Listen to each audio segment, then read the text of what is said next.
Matin Sport. Mahmoud, bonjour. Bonjour. Le sélectionneur national des A' retient 23 joueurs pour le match amical face au Rwanda prévu dimanche prochain. Oui, ah bien, on l'attendait cette liste. Contrairement à la première expérience de Majid Bouguera, où il préparait, je rappelle, le championnat d'Afrique des Nations des locaux, mais également la Coupe arabe, avec deux finales, une remportée la Coupe arabe et l'autre perdue à Alger au stade Nelson Mandela, battue au pénalty par le Sénégal. Il avait eu à l'époque plus de 20 stages. La donne a changé. Donc, il est obligé de tenir compte. Il a deux événements, toujours, Chan et championnat arabe. Mois d'août, mois de décembre. Il est obligé de mettre en place son équipe. Alors, cette équipe, elle a quelque peu bougé, disons-le, à un 12 éléments près. Ce qu'on retiendra, c'est que la composante, les clubs les plus représentés sont la JSK et le CRB, avec 5 joueurs pour chaque équipe. Les joueurs convoqués, ça sera dès ce vendredi, jour d'Aïd. Les joueurs vont se retrouver à Sidi Moussa. Également, l'équipe nationale A' affrontera le Rwanda, tout comme les A. Le Rwanda entraîné par un Algérien, Adel Amrouche. Les A, eux, débuteront leur stage dès demain. Ce qu'on retiendra, c'est qu'un joueur comme Mahious n'a pas été retenu. Je pense que Mahious n'a pas été retenu du fait que l'entraîneur national lui a montré qu'il n'était pas, à travers cette non-convocation, content de son attitude au moment où il l'avait remplacé contre la Gambie. On l'a vu en gros plan, Mahious montrer son mécontentement et ne saluant pas l'entraîneur. Du coup, eh bien, il l'a laissé et il ne l'a pas convoqué sur la liste des 23 joueurs retenus pour cette convocation. Sinon, pour le reste, on retrouve quasiment les meilleurs à leur poste pour les A'. La Ligue professionnelle de football a rendu, ça y est, on connaît la date, le championnat, sans surprise, ça sera le 21, il y avait l'Aïd au milieu et avec les 2 dates FIFA, donc il fallait confectionner un nouveau programme. La prochaine journée se déroulera sur 2 jours, le mercredi 11 et le jeudi 12. Ce qui est bien, ça je le note, c'est que pour le jeudi 12, les matchs se joueront en soirée, ça débutera à 21h. Donc si vous venez le soir, c'est très agréable d'aller voir un match de foot de 21h à 23h, et le mercredi, ça sera de 17h à 19h. Sans surprise, ça sera sur les ondes de la chaîne 3. Vous pourrez suivre la retransmission de cette journée, de cette 28e journée scindée en 2 parties. La première verra l'Olympique Arbou affronter Biskra, le Mouloudia d'Oran, l'Al-Bayad et l'AS Sochlev, la JS Saoura, leur rendez-vous Khanchla, Usma d'Alger également, est prévu pour le mercredi. Vous avez remarqué que ça concerne le bas du tableau. Le jeudi, le leader, le Mouloudia d'Alger, sera opposé à l'Espérance de Mostaganem. La JS Kabylie accueillera l'Entente de Sétif. Et le Chehabriadi de Belouizdad se déplacera à Constantine pour y affronter le CS Constantine, alors que le Paradou sera opposé à Magala. Ça concerne le haut du tableau. Voilà donc, on va arriver à un résultat, c'est historique, mais on le pressentait. Pourquoi ? Ce club a travaillé, a grandi sur la scène continentale. Je parle de Pyramide. Pyramide, je me souviens encore, il y a 5 ans de ça, quand le Chehabriadi de Belouizdad les affrontait en Coupe de la CAF, 0-0 en terre égyptienne, et ils avaient battu le CRB 1-0 au stade du Saint-Juillet.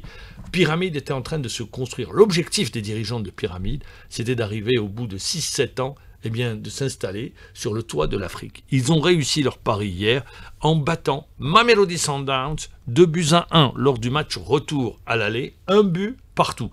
Et ils montrent encore une fois la domination des clubs égyptiens sur la scène continentale. Parce qu'il succède à qui ? Il succède au Ahli du Caire, vainqueur des 2 dernières éditions. Pyramide, et sur ce qu'ils ont montré et ce qu'ils montrent depuis un certain temps, sont bien partis pour continuer à dominer l'Afrique ou à s'installer dans le carré d'as sur les prochaines années. Et puis on est content pour 2 de nos Algériens. C'est Tougaï et Belaïli. Les 2 ont réussi un doublé avec leur club, l'Espérance sportive de Tunis. Hier, l'Espérance s'est imposée devant le Stade tunisien 1-0. Nos Algériens n'ont pas marqué. C'est le Nigérian Onuchi Ogoblu qui a marqué à la 64e minute de jeu. C'est la première victoire en Coupe de Tunisie depuis 9 ans pour l'Espérance sportive de Tunis. Ce trophée intervient quelques jours après le 34e titre de champion décroché par les 100 et or, comme on les appelle. C'est leur 6e doublé Coupe Championnat de leur histoire.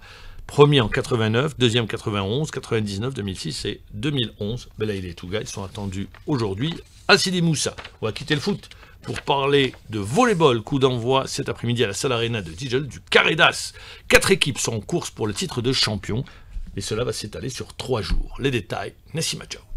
Le Wydad de Tlemcen, le tenant du titre, la JS Ouled Adouane, le Mouloudia d'Alger et l'ES Tejnet ont des coups de rang durant 3 journées de compétition pour décrocher une place en finale. La finale est programmée le 17 juin à la salle Hacha. À l'issue du Carré d'As qui se jouera en formule aller simple, le premier et le deuxième joueront la finale pour le titre de champion d'Algérie pour la saison 2024-2025. Le Wydad de Tlemcen affrontera à 18h l'ES Tejnet. Pour l'entraîneur du Wydad de Tlemcen, Lamine Dina, chaque match est une finale. Toutes les équipes qui participent à ce carré d'as se valent. Donc on est obligé de prendre au sérieux tous nos adversaires. J'ai pas envie de mettre la pression à mes joueurs. Donc on est en train de négocier match par match et puis on verra la suite ce que ça va donner. De son côté, le coach de l'ES Tejnet, Ahmed Azem, estime qu'il faudra jouer sans complexe face au Wydad de Tlemcen. On joue sans complexe. Notre but est atteint, mais on ne va pas entrer en victime. Inch'Allah, comme les autres tournois, les playoffs, on a bien fait. Inch'Allah, on vise la victoire nous aussi et on vise la qualification à la finale. Wydad de Tlemcen, le Tejnet à partir de 18h, alors qu'à 16h, il y aura une belle empoignade entre Ouled Adouane qui a dominé les 2 phases du championnat. Ça sera face au Mouloudia d'Alger à partir de 16h, toujours à la salle Arena de Dijel. De l'athlétisme avec Yasser Triki qui a remporté le concours du triple saut au meeting d'Essen, comptant pour le bronze athlétique continental Tour. Malik Ouahla. Le détenteur du record national du triple saut, messieurs, à savoir Yasser Mohamed Triki, a remporté ce dimanche le meeting allemand de la ville d'Essen, un meeting dédié spécialement au saut et qui s'est déroulé en plein centre-ville. Yasser Triki a effectué son meilleur triple bond lors du 2e essai avec une performance de 16,63 m, encore loin de son record national effectué en 2021 qui est de 17,43 m, c'était au JO de Tokyo, et en deçà également de sa meilleure marque de la saison réalisée lors des championnats arabes d'athlétisme d'Oran avec 16,86 m. Yasser Triki qui avait, rappelons-le, lancé un appel de détresse il y a quelques semaines seulement concernant le manque de moyens de préparation, se trouve toujours dans la même situation vu qu'il s'est encore déplacé lors de ce meeting sans la présence de son entraîneur resté à Alger. Prochaine sortie de Yasser Triki sera à l'occasion de la 6e étape du circuit mondial de la Diamond League à Oslo en Norvège.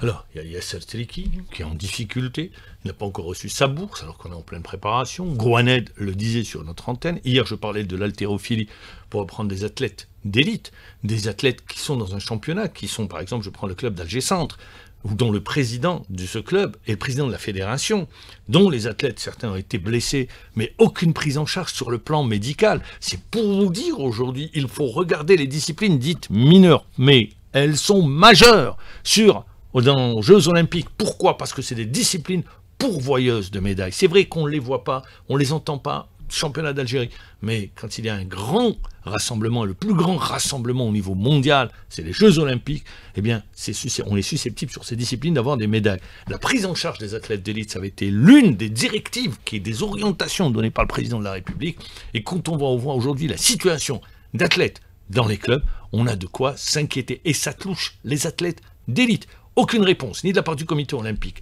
au ministère des Sports, également sans réponse. C'est ce que disait Triki et leur fédération pour l'athlétisme. Ils sont en très grosse difficulté. J'espère que ça va se régler dans les tout prochains jours. On le rappelle encore, il y a nécessité, il y a un championnat du monde à la clé. On va enchaîner avec le cyclisme, le Tour du Cameroun. 6 coureurs vont représenter l'Algérie au Tour cycliste international du Cameroun. Il s'agit d'Abdallah Ben Youssef, Mohamed Najib Assel, Mohamed Deit, Slimane Badis, Islam Mansouri et Zaki Boudar. La 21e édition du Tour cycliste international du Cameroun comptera 10 étapes et traversera 7 des 10 régions du Cameroun. De la Formule 1 avec Piastri qui a remporté le Grand Prix d'Espagne, 9e manche sur 24 que compte la saison de Formule 1. Le leader du championnat du monde a devancé son coéquipier britannique. Les McLaren sont en train de dominer la compétition. Et Charles Leclerc qui lui était sur Ferrari. Le pilote d'origine algérienne Ishaq Hadja lui a terminé à la 7e place. Et puis un mot de tennis, Roland Garros, Jasmine Paolini, finaliste sortante de Roland Garros, numéro 4 mondial, a été éliminée dès les 8e de finale par l'Ukrainienne Elina Svitolina. 3-7-0 après avoir manqué 3 balles de match. L'Italienne était l'une des favorites du tournoi après sa victoire au WTA 1000 de Rome il y a 15 jours. Svitolina, 30 ans, rejoint les quarts de finale pour la 5e fois. Elle affrontera au prochain tour elle est favorite également pour le sacre final, c'est Swiatek qui a remporté 4 fois Roland Garros. C'était Matin Sport avec Mohamed Joubour. Merci à vous. Il est 7h29 sur les ondes d'SG Chaîne 3.